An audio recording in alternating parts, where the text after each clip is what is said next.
Assalamualaikum warahmatullahi wabarakatuh. Alhamdulillah. Alhamdulillahilladzi an'amana bi ni'matil iman wal islam. Wa nusalli wa nusallim ala ghairil anam Muhammadin wa ala alihi wa ashabihi ajma'in. Amma ba'du. Segala puji hanyalah milik Allah Subhanahu wa ta'ala, di mana Allah telah memberikan kepada kita nikmat kesehatan, nikmat kesempatan, nikmat keluangan waktu, sehingga hari demi hari, waktu demi waktu, jam demi jam, detik demi detik, kita masih bisa merasakan segarnya udara pernapasan. Tidak lupa pula, marilah kita sampaikan selalu salawat kepada baginda Nabi besar Muhammad sallallahu alaihi wasallam. Karena baginda Nabi besar Muhammad sallallahu alaihi wasallam telah membawa kita semua umat manusia dari alam penuh kebodohan kepada alam penuh ilmu pengetahuan, dari alam masa jahiliyah menuju alam masa Islamiyah, seperti yang kita rasakan pada saat sekarang ini. Dan juga marilah kita sampaikan salawat kepada para sahabat beliau yang telah membantu perjuangan beliau dalam menyebarkan agama Islam, dalam menyebarkan dakwah Islam kepada seluruh umat manusia yang ada di dalam dunia ini. Saudaraku yang dirahmati oleh Allah Subhanahu wa ta'ala, waktu, berbicara masalah waktu adalah salah satu nikmat dari Allah Subhanahu wa ta'ala yang sangat agung, yang sangat mulia, yang diturunkan kepada kita, yang Allah berikan kepada kita. Maka oleh karena itu, senantiasanyalah kita memanfaatkan waktu yang Allah berikan secara efektif untuk mengerjakan perbuatan-perbuatan yang baik, untuk meningkatkan amal soleh dan ketakwaan kita kepada Allah Subhanahu wa ta'ala. Sebagaimana Allah Subhanahu wa ta'ala berfirman di dalam Quran surat Al-Asr yang berbunyi, A'udzu billahi minasyaitonir rajim. Bismillahirrahmanirrahim. Wal 'asr, demi masa. Innal insana lafi khusr, sesungguhnya manusia itu berada di dalam kerugian. Illal ladzina amanu wa 'amilus solihati wa tawassaw bil haqqi wa tawassaw bis sabr, kecuali mereka yang mengerjakan amal-amal yang soleh, mereka yang mengerjakan perbuatan-perbuatan yang soleh, dan mereka yang saling menasihati akan kebenaran, dan mereka yang saling menasihati akan kesabaran. Quran surat Al-Asr ayat 1 sampai 3. Saudaraku yang dirahmati oleh Allah Subhanahu wa ta'ala, ayat tersebut jelas telah menegaskan, Allah Subhanahu wa ta'ala telah menegaskan di dalam ayat tersebut bahwa tiap-tiap manusia, sesungguhnya manusia ini pada dasarnya berada di dalam kerugian. Berada di dalam kerugian, kecuali mereka yang mengerjakan perbuatan amal-amal kebaikan, amal-amal soleh, mereka yang saling menasihati akan kebenaran, mereka yang saling menasihati akan kesabaran.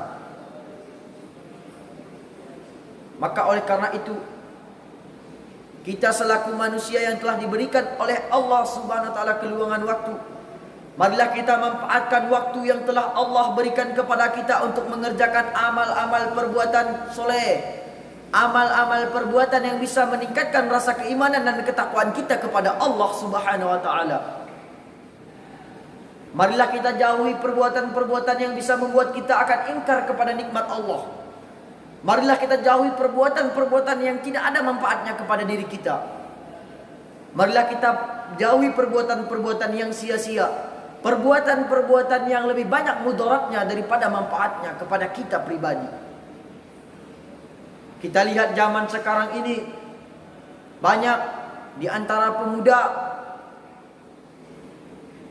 tidak ke masjid, tetapi memegang handphone untuk memainkan game online. Kita lihat juga para orang tua, para ayah-ayah di kampung, banyak di antara orang tua tidak ke masjid, tetapi ke warung kopi untuk berjudi. Apakah itu cara kita mensyukuri nikmat yang telah Allah berikan kepada kita? Sesungguhnya, kalau kita terus-terusan tidak mensyukuri nikmat yang Allah berikan, kita tidak memanfaatkan waktu yang Allah berikan kepada kita, maka sesungguhnya kita telah ingkar kepada salah satu nikmat Allah Subhanahu wa ta'ala. Apabila Allah cabut nikmat keluangan waktu, Allah cabut nikmat ini kepada kita, maka niscaya kita adalah orang-orang yang merugi. Karena dahulunya kita tidak memanfaatkan waktu yang telah Allah berikan secara maksimal, secara baik. Saudaraku yang dirahmati oleh Allah Subhanahu wa ta'ala, Rasulullah sallallahu alaihi wasallam juga bersabda dari Ibnu Abbas rahimahullah berkata, qala Rasulullah sallallahu alaihi wasallam, dua kenikmatan yang bisa membuat manusia tertipu. Di antaranya yang pertama, nikmat kesehatan. Yang kedua, nikmat keluangan waktu. Ini adalah hadis riwayat Bukhari, nomor hadis 5933. Rasulullah menegaskan, dua kenikmatan ini bisa membuat manusia tertipu. Nikmat kesehatan, nikmat keluangan waktu. Banyak orang yang sehat tidak memanfaatkan dirinya untuk berbuat kebaikan, tidak memanfaatkan dirinya untuk pergi ke masjid, tidak melangkahkan kakinya untuk selalu melakukan perbuatan-perbuatan yang diridhai oleh Allah Subhanahu wa ta'ala. Banyak di antara manusia yang Allah berikan nikmat keluangan waktu, tapi dia menyia-nyiakan nikmat keluangan waktu tersebut. Dia mensia-siakan nikmat keluangan waktu. Dia anggap itu adalah sebuah hal-hal yang biasa saja, maka dia hanyalah bersantai-santai dan mengerjakan perbuatan yang dia kehendaki. Sesungguhnya itu adalah salah satu sifat yang merugi saudaraku sekalian. Ingatlah saudaraku, waktu itu hanyalah sebentar. Masa hidup manusia di dalam bumi ini hanyalah sebentar. Kalau kita ibaratkan manusia hidup di bumi, waktu dia lahir dia diajankan, begitu dia mati dia diikomahkan. Berarti dapat kita ambil kesimpulan, waktu hidup manusia di dalam dunia ini hanyalah antara ajan dan ikomah saja. Hanyalah antara ajan dan ikomah saja. Kita lihat, begitu dekat, bukan?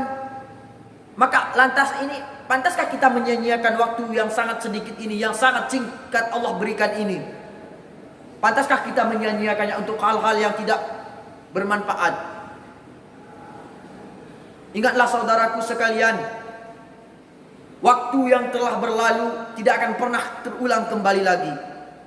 Secanggih apapun teknologi sekarang ini, secanggih apapun ilmu pengetahuan yang kita miliki, secerdas apapun kita menciptakan suatu alat, bagaimana kita berteori, bagaimana canggihnya kendaraan kita tidak akan pernah bisa mengulangi waktu yang telah berlalu. Karena waktu yang telah berlalu itu, maka dia tidak akan pernah kembali lagi. Sehebat apapun kendaraan kita, itu tidak akan pernah bisa kembali lagi.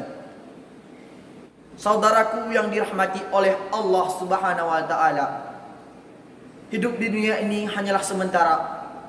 Tidak ada seorang manusia yang bisa kekal hidup selama-lamanya. Tidak ada sebuah makhluk, satupun makhluk ciptaan Allah yang bisa hidup kekal selama-lamanya. Tidak ada orang yang selalu hidup terus-terusan dia masih hidup muda, berada pada masa muda, tidak ada. Dia pasti akan mati, yang muda pasti akan tua. Maka oleh karena itu saudaraku, marilah sama-sama kita renungkan di dalam hati kita. Ingatlah 5 perkara ini sebelum datang 5 perkara. Apakah itu? Yang pertama, ingatlah masa mudamu sebelum datang masa tuamu. Ketika engkau muda, marilah engkau manfaatkan tenagamu, engkau manfaatkan semangatmu untuk terus menuntut ilmu agama. dan mengisi kajian-kajian taklim, mengikuti kajian-kajian taklim, pergi ke masjid sholat berjamaah, melakukan kebaikan-kebaikan, terus-menerus melakukan kebaikan. Memanfaatkanlah waktu mudamu sebelum datang waktu tuamu, yang pengingatanmu mulai rabun, tenagamu mulai melemah, dan engkau sudah mulai sakit-sakitan. Yang kedua, ingatlah masa kayamu sebelum datang masa miskinmu. Ketika engkau diberikan oleh Allah nikmat yang lain, seperti nikmat kekayaan, maka engkau pergunakanlah nikmat kekayaan itu semestinya, seperlunya, sewajarnya untuk membantu umat Islam. Engkau pergunakanlah nikmat kekayaan itu untuk membantu banyak orang. Engkau pergunakanlah nikmat kekayaan itu untuk bersedekah, berimpak, berzakat. Jangan engkau pergunakan waktu nikmat kekayaanmu itu adalah menjadi engkau semakin kufur kepada nikmat Allah Subhanahu wa taala. Nauzubillah. Yang ketiga, ingatlah nikmat sehatmu. Waktu engkau sehat sebelum datang waktu engkau sakit. Ketika engkau sehat, engkau masih bisa mengerjakan apa yang engkau kerjakan, maka kerjakanlah. Ketika engkau masih bisa memperbanyak membaca Al-Quran, memperbanyak berbuat kebaikan, maka lakukanlah. Sebelum nanti pada masanya engkau akan sakit, berada pada masa sakit, engkau tidak bisa ngapa-ngapain selain berbaring saja. Jangankan untuk melakukan perbuatan-perbuatan pergi ke masjid.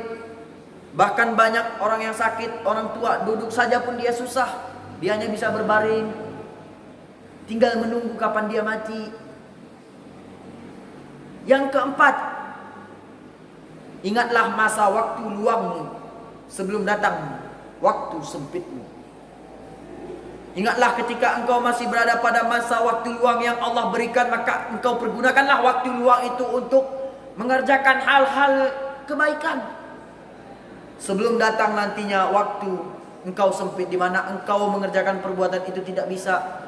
Banyak alasanmu, banyak bicaramu, banyak pekerjaanmu, sehingga engkau menjadi orang yang semakin jauh daripada nikmat Allah Subhanahu wa taala. Na'udzubillah. Yang terakhir, yang kelima, ini yang paling penting. Ingatlah waktu ketika engkau masih diberikan oleh Allah Subhanahu wa taala hidup di dalam dunia ini, sebelum datang nanti waktu ketika engkau akan mati. Hidup di dunia ini tidak ada yang tahu. Kita manusia tidak mengetahui kapan kita hidup, berapa tahun lagi kita akan hidup, berapa puluh tahun lagi, ratus tahun lagi kita akan bisa melihat pemandangan, kita akan masih bisa melihat keindahan alam di dalam dunia ini. Kita tidak akan tahu. Karena sesungguhnya nikmat hidup itu dirahasiakan oleh Allah SWT agar kita bisa mensyukurinya, agar kita bisa meningkatkan perbuatan amal-amal kebaikan dan ketakwaan kita kepada Allah Subhanahu wa taala. Saudaraku yang dirahmati oleh Allah Subhanahu wa taala,